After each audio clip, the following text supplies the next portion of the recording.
সদ্য কবিগুরু শান্তিনিকেতনকে world heritage ঘোষণা করেছে ইউনেস্কো।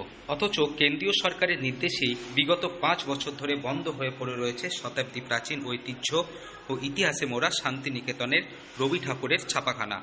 বিশ্বকবির সেই শান্তিনিকেতনের হেরিটেজ স্বীকৃতি পেলেও বিলুপ্ত কবিগুরুর লিঙ্কন প্রেস রবি ঠাকুরের ছাপাখানা বন্ধ নিয়ে কেন্দ্রীয় সরকার ও বিশ্বভারতীর ভূমিকায় ক্ষোভে ফুঁসছে শান্তিনিকেতন।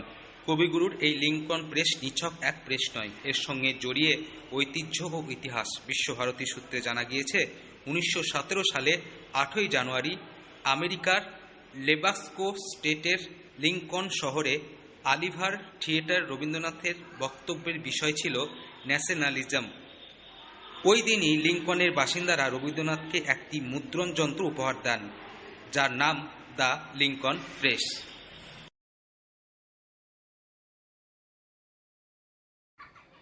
রবীন্দ্রনাথের ছাপাখানাটা তো হেরিটেজের মধ্যেই ছিল, কারণ ওটা তো উনি করেছিলেন, ওখানে অনেক বইপত্র উনি ছাপাতেন এবং ওই টাকা তো বিদেশের থেকেই উনি পেয়েছিলেন। তো সেই সমস্ত সেই ছাতিমতলার পাশেই ছিল ছাপাখানা। পরে তো ওটা পূর্বপল্লী মাঠে সেন্ট্রাল অফিসের পিছনে গিয়েছিল।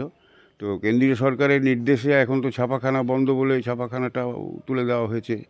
সেই সমস্ত স্টাফরাও নেই, মেশিনপত্র পুরনো যে মেশিন যেটা বিদেশ থেকে উনি পেয়েছিলেন ছাপাবার জন্যে, বই ছাপাবার জন্যে, সেই মেশিনটা এখন রবীন্দ্র ভবনে রাখা আছে।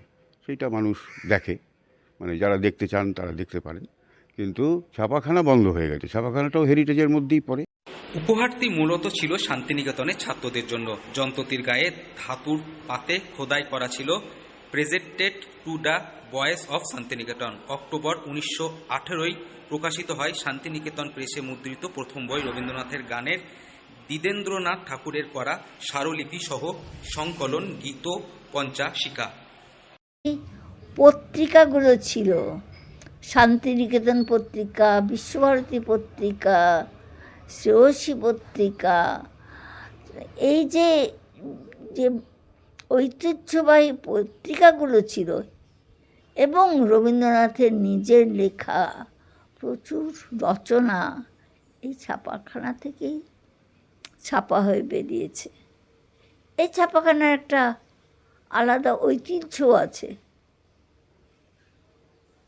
যদি প্রশ্ন করা হয় যে শান্তিনিকেতন পত্রিকা বা বিশ্বভারতী পত্রিকা কোথা থেকে বেরোতো, কোথায়, কোন প্রেস, সে প্রেসের আজকে তার অস্তিত্ব কই, কিছু বলার নেই।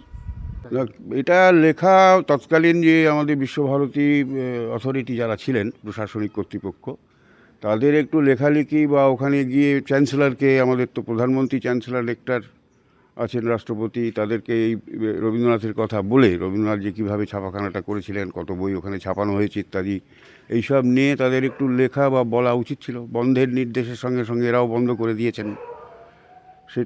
বীরভূম থেকে সৌভিক রায় রিপোর্ট, লোকাল 18 বাংলা।